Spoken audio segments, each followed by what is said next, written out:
여러분 안녕하십니까? 2월 14일 월요일 LBS 뉴스 주전입니다. 지난달 29일 숨져있는 최고은 작가를 발견해 경찰에 신고한 52살 송모 씨가 힘겹게 말문을 열었습니다. 송 씨는 지난 11일 민중의 소리와의 단독 인터뷰에서 최 작가와 인연을 맺은 것은 지난 2009년 가을 자신이 새들어 사는 2층짜리 주택에 최 작가가 이사 오면서부터였다고 말했습니다. 송 씨는 3개월쯤 지난 12월 전기세 문제로 처음 만나게 됐습니다.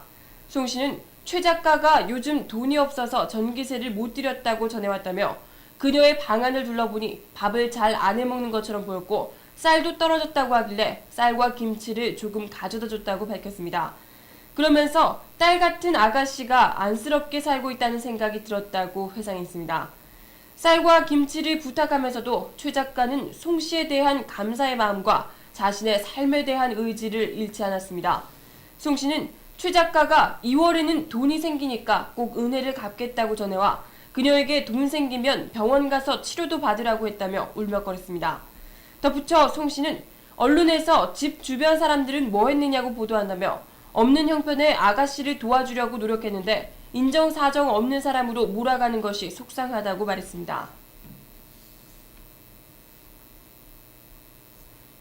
행정안전부가 민주동당 후원금 납부와 관련해 법원으로부터 가벼운 벌금형을 선고받은 공무원들에 대해 파면, 해임 등 중징계에 처할 것을 광역시도의 요구에 파문이 일 것으로 보입니다. 전국공무원노조에 따르면 행안부는 지난 10일 정부 중앙청사에서 시도 감사관 및 인사 담당 과장 회의를 열고 민주동당 사건 관련 벌금 50만 원 이상을 선고받은 징계 대상자는 배제 징계하라고 지시한 것으로 알려졌습니다. 배제 징계란 파면과 해임을 말합니다. 행안부의 이런 징계 양정은 다른 사건과 비교하면 지나치게 무거워 논란이 예상됩니다. 뿐만 아니라 법원의 판결 취지도 무시한 초법적 행태라는 비판이 일고 있습니다. 지난 1월 26일 서울중앙지법은 정당 가입과 관련해 무죄 또는 면소 판결을 내린 바 있습니다. 따라서 지자체로서는 법원의 판단을 존중할지 행안부의 요구에 따를지 선택해야 하는 상황에 놓여 있습니다. 김성용 전국공무원노조 부위원장은 법원의 판결에 행안부가 정면으로 도전한 것이라며 이는 지자체를 행안부의 일개 부서로 여기는 것이다.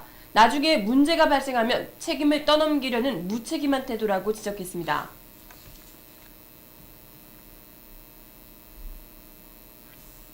무상급식 반대 서명운동을 벌이고 있는 단체들 가운데 일부가 명의도용, 도장 위조 등의 전력까지 있는 것으로 드러나 서명운동 신뢰성에 의문이 제기되고 있습니다.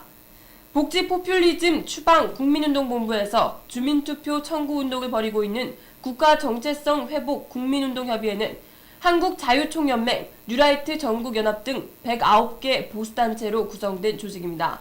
국정협은 지난 2009년 제주 4.3 관련 헌법소원을 제기하면서 청구인 147명 중 130여 명의 서명과 도장을 위조한 것으로 드러나 논란이 되었습니다. 당시 국정협은 명의도용을 시인하면서도 직접 서명한 10명의 청구인으로도 헌법소원 진행에는 문제가 없다고 밝혀 제주도민들로부터 거센 비난을 받았습니다. 결국 헌법재판소는 지난해 11월 국정협이 제기한 헌법소원을 청구 자격이 없다며 각하했습니다. 친환경 무상급식 풀뿌리연대 배옥병 대표는 명의를 도용했던 단체들을 어떻게 서울 시민들이 이해하고 참여하겠냐며 객관성, 진실성 없는 단체들이 주도하는 서명운동은 결국 주민투표 전반에 대한 불신을 가져오게 될 것이라고 경고했습니다.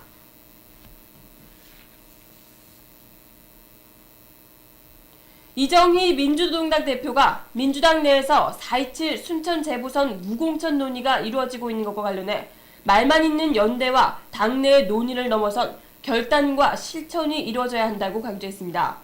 이정희 대표는 오늘 오전 최고위원회에서 민주당은 먼저 협상장에서 합의하면 당에서 관철시키는 강력한 지도력과 책임성이 보장돼야 한다며 이같이 밝혔습니다.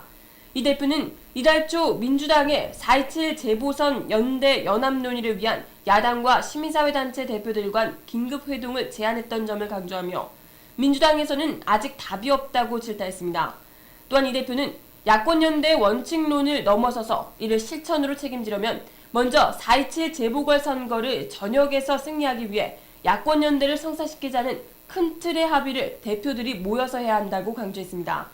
이어 이정희 대표는 민주당이 야권연대를 위해 순천을 양보할 것인지 책임있게 논의하겠다는 입장이라면 이번 4.27 재보궐선거를 반엠비 야권연대의 정신에 따라 치르겠다는 정적 합의를 더 이상 미룰 필요가 없다고 지적했습니다.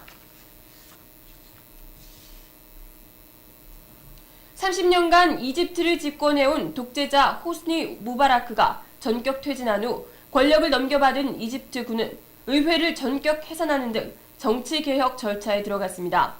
이집트군 최고위원회는 현지 시간으로 13일 성명을 내고 의회를 전격 해산하고 헌법의 효력을 중지시키는 등 정치개혁 절차에 착수했다고 밝힌 뒤 의회와 대통령 선거가 치러질 때까지 6개월 동안 군이 국정을 운영할 예정이라고 밝혔습니다. 또한 군 최고위원은 군 헌법을 개정하기 위한 헌법개정위원회를 꾸려 새 헌법안 나오면 국민투표에 붙이겠다고 밝혔습니다. 의회 해산을 촉구해온 야권은 이에 대해 환영의 뜻을 표명했습니다. 야당 지도자 중 한 명인 아이만 누르알 가르당 대표는 이번 조치가 시위대를 만족시킬 것이며 혁명의 승리라고 밝혔습니다. 현 의회는 무바라크 정권 하에 조직적인 부정선거와 야당 탄압으로 집권 국민민주당이 의석의 83% 이상을 차지하고 있는 상태입니다. 한편 이집트 검찰은 이날부터 내무장관 하비브 알 아들리의 돈 세탁 혐의 조사에 착수했다고 사법부 관계자가 밝혔습니다. 아들리는 이집트 민주화 시위 과정에서 시위대에 대한 유혈 진압을 지시한 인물로 알려져 있습니다.